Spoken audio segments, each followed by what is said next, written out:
मोदी सरकार 3.0 का आज वित्त मंत्री निर्मला सीतारमण के द्वारा बजट पेश कर दिया गया है। इसको लेकर अलीगढ़ मुस्लिम यूनिवर्सिटी के छात्र और छात्र नेता आखिर क्या सोचते हैं, इनसे बातचीत करेंगे। आज बजट पेश किया गया है। मोदी सरकार 3.0 का पहला वित्त मंत्री सीतारमण के द्वारा बजट पेश कर दिया गया। छात्रों के अगर हिस्से की बात करें तो बजट में ऐसा क्या लगा और बजट से आप क्या समझते हैं? देखिए, 8वां बजट वित्त मंत्री द्वारा आज पेश किया गया। जिस सरकार ने किसान आंदोलन के तहत सैकड़ों किसानों की जान ली, उस सरकार ने इस बजट में किसानों की ऋण माफ़ी का कोई भी काम नहीं किया है, ना उन्होंने बात कही। आए दिन आप देख रहे हैं कि फला ट्रेन फला रूट से उतर गई, फला हादसा हो गया, फला स्टेशन पे हादसा हो गया। ये सब होने के बावजूद भी सरकार ने बजट में रेलवे मंत्रालय से कोई भी ऐसी बात नहीं कही जो यात्रियों के लिए बहुत ही लाभदायक साबित हो। युवाओं की बात करें तो जो सरकार करोड़ों नौकरी देने का वादा करती थी, उन्होंने एक नौकरी देने का सिफुफा तो लोगों को दिया कि हम देंगे, लेकिन उस पर अमल कितना हुआ तो पुराने साल बजट को देख के आप अंदाज़ा लगा सकते हैं। जो सरकार आए दिन परीक्षाओं में पेपर आउट करा देती हो, सरकार की मिली भगत से उनके एजेंट पेपर आउट कराते हों, वो सरकार युवाओं को और छात्रों का क्या कल्याण करेगी, आप यहाँ से अंदाज़ा लगा सकते हैं। जिस सरकार ने सैकड़ों युवाओं को फांसी के फंदे पर लटकने को मजबूर इसलिए कर दिया कि हमेशा पेपर आउट होते रहे और लोग जो है फांसी के फंदे पर लटक कर अपनी जान देते रहे, तो वो सरकार युवाओं के लिए रोजगार की और विकास की बात कर ही नहीं सकती। ये बजट नरेंद्र मोदी जी की कुर्सी को बचाने के लिए और उद्योगपतियों को खुश करने के लिए है। इस बजट से आम जनता का कोई भी फायदा होने वाला नहीं है। बिहार में एक्सप्रेस वे तमाम दिए जा रहे हैं। बिहार की बात करें, आंध्र प्रदेश की बात करें, अगर बिहार वासियों का इतना ही विकास करना था तो विशेष राज्य का दर्जा दे देते, उससे बेहतर क्या होता।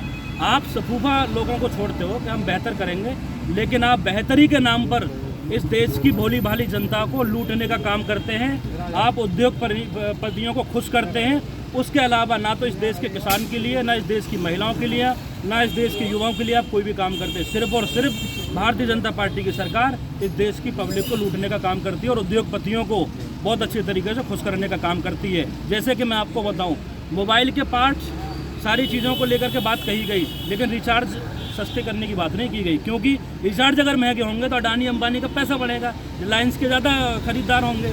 तो ये सरकार के सिफूफे हैं। ये भारतीय जनता पार्टी की सरकार अंबानी अडानी के एजेंट है। सोना चांदी को सस्ता किया गया। सोना चांदी को सस्ता किया, गरीब कहाँ खरीद पाएंगे? गरीब नहीं खरीद पाएंगे। और बहुत सारी ऐसी चीज़ें हैं जो बजट में होनी चाहिए थी लेकिन नहीं हुई।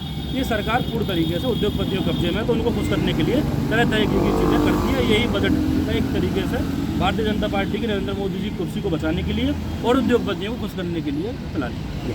देखिए, हमारे पास पूर्व छात्र अलीगढ़ मुस्लिम यूनिवर्सिटी के लिए क्या लगता है, अगर छात्रों की बात करें, क्या और बेहतर हो सकता था और क्या लग रहा है कि बजट से कितना खुश है छात्र लोग?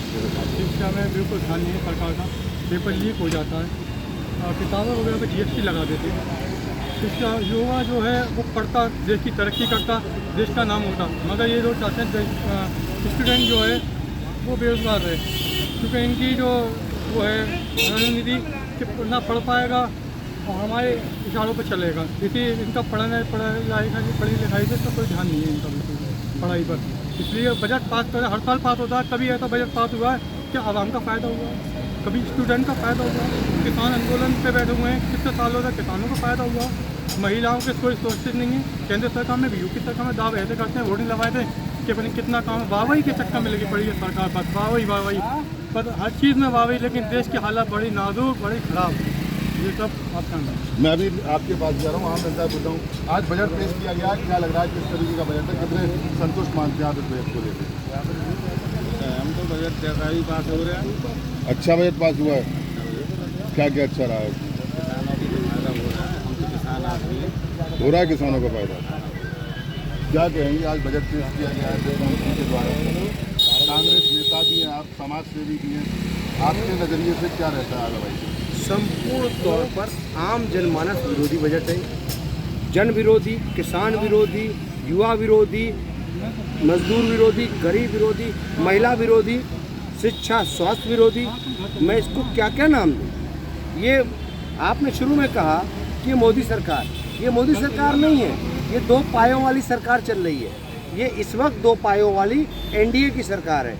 आपको भी मैं करेक्ट करना चाहता हूँ, क्योंकि मोदी जी को अभी चुनाव में जनता ने सबक सिखा दिया है। मोदी जी की ये पंगु सरकार का ये बजट है और बजट वैसे ही है जैसी हमें उम्मीद थी। जिस तरह से 10 साल मोदी ने देश के बर्बाद किए, देश को हानि पहुंचाई, वही वो हानिकारक बजट है। अगर हम किसानों की बात करें तो किसानों पर क्या किया इन्होंने? किसानों को क्या इन्होंने जो स्वामीनाथन आयोग की सिफारिश लागू करनी थी, जो उनको MSP देने के लिए, क्यों नहीं किया? किसानों की ऋण माफ़ी क्यों नहीं की? किसान बेतहाशा परेशान है, किसान आर्थिक तौर पर कंगाल हो चुका है। किसान कह रहे हैं कि अच्छा बजट है। देखिए, ये हो सकता है कि सरकारी किसान हो, मैं ये नहीं कह सकता। सरकारी किसान सरकारी का होता है, भाजपा समर्थित भी लोग होते हैं और किसी रूप में मतलब भाजपा समर्थित किसान सरकारी किसान हो गया। हो सकता है, बहुत कुछ होता है। क्योंकि इसके अंदर मैं आपको ये कहना चाहता हूँ, अब बेरोजगारी की बात करें, ये मोदी सरकार जो थी, पहले मोदी सरकार थी, 2 करोड़ सालाना रोजगार देकर का वादा करके ये सत्ता में आई थी 10 साल पहले। 2 करोड़ सालाना रोजगार देने का वादा करके सत्ता छीनने वाली सरकार, ये बताओ कि 2 करोड़ सालाना रोजगार तुमने कैसे खा लिया? और इस बजट में बताओ कहाँ नौकरी? 30 लाख नौकरी सरकारी पद तो वैसे ही खाली पड़े हैं। ये क्या नई नौकरी देंगे? पहले सरकारी पद तो भरो। तुम्हारे अंदर तुम पेपर लीक सरकार हो, तुम जनता पर आर्थिक ढांका डालने वाली सरकार हो। कहीं न कहीं जनता को पूरी तरह से कंगाल बना दिया गया। महंगाई बजट में और क्या क्या होना चाहिए था? आप मुझे बताइए, बजट किस तरीके से और बेहतर हो सकता है? खामियां क्या क्या रहेगी? सबसे पहले देश का मुद्दा क्या है? महंगाई, बेरोजगारी, और इसको तो छूता भी नहीं है बजट। महंगाई देखिए 7वें आसमान पर है महंगाई में। और GST जो सरकार जो वसूली कर रही है, अगर आप उसके अंदर करें, सरकार की जो वसूली है GST, अगर आप देखें तो GST किस चीज़ पर नहीं है?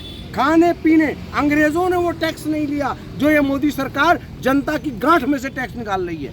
मैं आपको साफ साफ ये कहना चाहता हूँ कि आप मुझे बताइए, खाद्यान्न की वस्तुओं पर इतना भारी भरकम टैक्स, दाल पर टैक्स लेती है, अनाज पर टैक्स लेती है, कफन पर टैक्स लेती है, लकड़ी जलने के लिए उस पर भी टैक्स लेती है। ये मोदी सरकार टैक्स वसूलने वाली सरकार है और ये मेवा सरकार है। और मैं कहना चाहता हूँ, सरकार वो कामयाब होती है जो सेवा देने के लिए आती है। जनता के हितों की बात करो। महंगाई पर बताइए क्या हुआ? महंगाई पर क्या कह रहा है बजट? महंगाई को तो छू के भी नहीं जा रहा है बजट। महंगाई इससे इस वक्त देश की जनता त्राहिमाम कर रही है। आलू खरीदा है आपने पत्रकार महोदय? प्याज खरीदा है हाल फिलहाल में? तो जाइए आप देखिए, 1 किलो का जो रेट तो हुआ करता था, वह 250 ग्राम की अगर कीमत अगर आप देखें तो अगर करेंगे तो बराबर निकलेगी। तो मैं कहना चाहता हूँ, महंगा हो रहा है, प्याज महंगी, हर चीज़ किसान गोल्ड में लगा रहा है, फायदा किसका हो रहा है? ये बिचौलिए, ये व्यापारियों के बीच में काला बाजारी की जो पाइपलाइन है, जो काला बाजारी घुसेड़ी जा रही है, जो चंद उद्योगपति हैं बैठे हुए, जिनके हितों में खेलती हुई सरकार है। मैं तो साफ कहना चाहता हूँ, ले लेते हैं, आप किसान गोल्ड में आलू लगाया है आपने, पैसा का बिचौलिया के थ्रू जा रहा है या डायरेक्ट आप? डायरेक्ट है। पूछिए कितने रुपए किलो बेचते हैं किसान है तो? ये कौन से किसान है? समय के कितने? आज समय बताइए आप।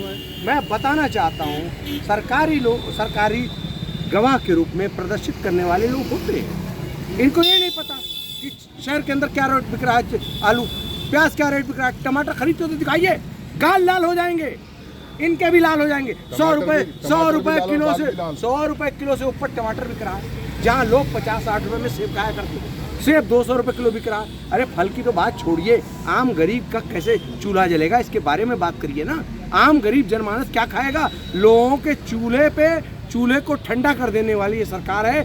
2 वक्त की जो रोटी खाते थे लोग, वो 1 वक्त की नहीं खा पा रहे, भुखमरी की राह पर जा। ये देखिए, कंगाली रेलवे स्टेशन के आउटर पर खड़ी हुई है सरकार है। ये देश को इसने कंगाली की राह पर इस कदर लाके खड़ा कर दिया, और बजट उसी मार्ग पर ले जाता है, कंगाली की राह पर इस देश को ले जा रहा है, और देश तबाह और बर्बादी की ओर बढ़ रहा है। और ये पंगु सरकार, जो 2 पायों वाली सरकार है, दो पार्टियों को खुश करके अपनी सत्ता चला रही है, इसको कुर्सी चाहिए।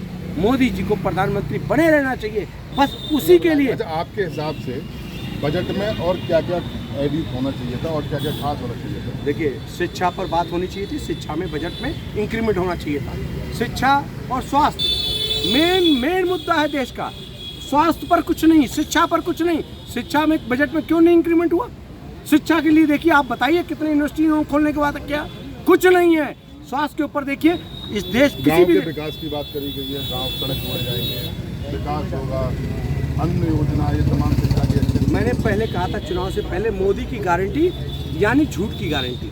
मोदी जी का सिद्धांत है कि झूठ बोलो राज करो। मोदी जी का पहला और भी मैं आ रहा हूँ आपके पास, क्या कहेंगे आज बजट पेश किया गया है वित्त मंत्री निर्मला सीतारमण के द्वारा, कितना बेहतर बजट मानती है या इसमें और क्या क्या हो सकता था? आपके हिसाब में बजट कैसा है? ये वही एक गाँव की कहावत है ना, ढाक के 3 पात, वही बजट है। ढाक के 3 पात। हाँ, शुरू से ये लोग यही करते आए कि गरीबों को लूट के और धन वालों को दिया है इन्होंने, वही बजट है और कुछ नहीं है। सारा सिस्टम बिगाड़ के रख दिया देश के अंदर। जो ये कहते हैं 80-20 की लड़ाई है, 20 मुसलमान कहते हैं, 80 अपना आप को कहते हैं, लेकिन मैं कहता हूँ 10 और 90 की लड़ाई है। 10 उनकी लड़ाई है जो गुंडे हैं उत्तर प्रदेश के अंदर, जो गरीबों पे, मजलूमों पे, SC/ST OBC माइनॉरिटी पे जुल्म कर रहे हैं। कौन बताइए? जो 10% गुंडे हैं, मैं उनकी बात कर रहा हूँ। तो ये 90 और 10 की लड़ाई है, और आने वाले टाइम में देखिएगा एकता का एक ऐसा माहौल बन रहा है उत्तर प्रदेश के अंदर, क्या हिंदुस्तान के अंदर। हर आदमी चंद्रशेखर आज़ाद को देखना चाहता है पार्लियामेंट। नहीं, अभी फिलहाल बजट की बात है। बजट में और क्या क्या बेहतर हो सकता है? बजट में बहुत सारी आपने देखा होगा क्या बजट है, वही बार बार दोहराया जा रहा है कि गरीब गरीब होता जा रहा है और अमीर अमीर होता जा रहा है। गरीब गरीब होता जा रहा है, अमीर अमीर और भी लोग हैं। एक क्या कहेंगे किस तरीके का? क्योंकि देखिए सबसे बड़ी बात यह है कि मैं हमेशा से कहता हूं कि युवा देश का कर्जदार होता है। तमाम युवा भी हमारे साथ उनसे बात करेंगे। क्या कहेंगे, किस तरीके का बजट मानते हैं? बजट ये तो सब बिना सुना के बात है कि बजट को तो मेरे नाम को पास किया गया है। आदमी नंगा रोड पे घूम रहा है, मैं आपको दिखा दूंगा। आपके देखिए आपके कंट्रोल रूम के पास बेचारे 2-3 लोग नंगे पड़े रहते हैं, कपड़ा खरीद नहीं पा रहे। सिलेंडर देखिए कितना 400 रुपये से लेके 1100 रुपये का हो गया। और दूसरी बात, जब भाजपा सरकार जब से आई है, जब सरकार शुरू में आई थी 74 रुपये लीटर, ये 72 रुपये लीटर पेट्रोल था। अब लगा लिए 96 रुपये लीटर तेल है। कोई किसी चीज़ के दाम मैंने कम होते हुए देखे नहीं है जब से भाजपा सरकार आई है, जब से हर चीज़ के दाम बढ़ते जा रहे हैं। और देखिए दूसरी बात है कि आदमी भूखा मर रहा है, इस कारण मर रहा है क्योंकि आदमी काम धंधा है नहीं। और दूसरी बात ये है कि पैसे इसी से मिलते भी नहीं है उसको। 450 रुपये बहुत मतलब जो क्वालिफाई होता है बहुत उसको मिल रहे हैं उसमें। मतलब बजट महंगाई पे कंट्रोल है, क्या मानते हैं? बजट में जो है ना गरीबों के लिए कुछ नहीं है ना। रेल मंत्रालय में कुछ दिया। अगर रेल मंत्रालय की बात करें तो अभी जो सरकार ने रेलवे ने वेटिंग खत्म करी है। जब वेटिंग जो खत्म करी है, वेटिंग होती थी 400-500, अब वेटिंग तो खत्म कर दी, उसका पैसा भी रिटर्न नहीं कर रहे। बिगत का जनरल कोच नहीं बढ़ाए। जनरल कोच वही है 2 स्लीपर के जो कोच पहले 8-10 होया करते थे, आज उनको लाके खत्म कर दिया 2 पर। तो ट्रेनों में गरीब आदमी कहाँ सफ़र करेगा बताइए? यहाँ 80-100 का जनरल डिब्बा है, वहाँ 400-500 लोग सफ़र कर रहे हैं। रेल मंत्रालय पे नहीं बोले। दूसरी महिला रक्षा पे नहीं बोले। ठीक है, महिला रक्षा में बजट के लिए कुछ नहीं है। महंगाई की बात करें तो आप उज्ज्वल योजना से सिलेंडर आता था 300 रुपये का, आज वो सिलेंडर 1100 रुपये का है। नहीं कोई सब्सिडी है, नहीं कुछ है। दूसरी बात, और ये जो लॉलीपॉप दे रहे हैं ना, हमने कैंसर की दवाई फ्री कर दी है। कैंसर की दवाई तो फ्री कर दी, हॉस्पिटल का चार्ज कौन देखेगा? आप टाटा मेमोरियल हॉस्पिटल को देख लीजिए, आप वहाँ कैंसर का इलाज कहते हैं, अब वहाँ फ्री है। फ्री कहाँ है? वहाँ अगर एक कीमो चढ़ाने जाओ तो गरीब आदमी कहाँ से चढ़ाएगा? 2 लाख रुपये का कीमो चढ़ता है। तो इन्होंने महंगाई के लिए कुछ नहीं किया, सिर्फ गरीब आदमी को चूतिया बना रहे हैं, ये और कुछ नहीं है। चलिए और भी लोगों को क्या कहेंगे, आज बजट पेश किया, किस तरीके का बजट मानते हैं? ये बजट जो है किस चीज़ का है किस चीज़ का नहीं है कि हमको नहीं पता। सिर्फ न्यूज़ में देखते हैं या आप लोगों को सुनते हैं या अखबार में देखते हैं। क्या लग रहा है? तो क्या लग रहा है? हमको किन चीज़ों पर रहा? बिल्कुल ये गलत लग रहा है, अच्छा नहीं है। क्योंकि मैं भाजपा के खिलाफ सदा रहा हूँ और सदा रहूँगा। भाजपा ने कभी किसी बजट के बारे में बेरोजगार का बात होगी, बेरोजगारी पे कोई राहत ये बजट किस चीज़ का है कि बजट इसलिए है गरीबों को हटाओ। राजनाथ सिंह ने अभी उसमें चलिए मैं और भी लोगों से बात कर लेता हूँ। अच्छा, बजट में आगे भाई आप समाज सेवी हैं, तो क्या लग रहा है बजट में और क्या क्या सुधार करने के लिए? शॉर्ट में मैं साफ ये कहना चाहता हूँ, कोई भी सरकार सबसे पहला था शिक्षा और स्वास्थ्य। मैं तो ये कहता हूँ शिक्षा और स्वास्थ्य बिल्कुल निःशुल्क होना चाहिए, शिक्षा अप टू ग्रेजुएशन तक। और स्वास्थ्य के मामले में कोई भी बीमारी हो, और अगर आप देखें तो माननीय राहुल गांधी जी ने 25 लाख रुपए स्वास्थ्य के लिए, 25 लाख तक का इलाज कराने के लिए हमारी न्याय गारंटी में था। हम वो सोच वाले लोग हैं। 25 लाख रुपए तक का इलाज, यानी उसके अंदर कैंसर भी हो जाता, उसमें सभी सरकारों को स्वास्थ्य सेवा। आयुष्मान कार्ड तो ये लोग भी बन रहा है। अरे किसका बना रहे हैं, किसका बना रहे हैं? आयुष्मान कार्ड अभी आपने देखा कि उसमें डायलिसिस नहीं हो रही थी, मैंने ही आंदोलन किया, सड़क पे मुझे बैठना पड़ा रामघाट रोड पर, तब जाके, और उसमें भी आधे ज़्यादा लोगों का आयुष्मान कार्ड इन्होंने फिर बंद कर दिया। अरे ये सिर्फ और सिर्फ ये मैं कहना चाहता हूँ कि आगे नाथ न पीछे पगा, ये वो सरकार चल रही है। चलिए, धन्यवाद। देखिए, ये तमाम लोग जिनसे हमारी बातचीत हुई, जिसमें अलीगढ़ मुस्लिम यूनिवर्सिटी के छात्र थे, पूर्व छात्र थे, समाजवादी कांग्रेस के भी नेता थे और आम जनता यानी युवा लोगों से बात हुई। तो कहा ना, सब लोगों की बजट को लेके अपनी अपनी प्रक्रिया साफ तौर से जाहिर होती है। मैं सहयोगी के साथ मोहित गुप्ता, TV9 अलीगढ़।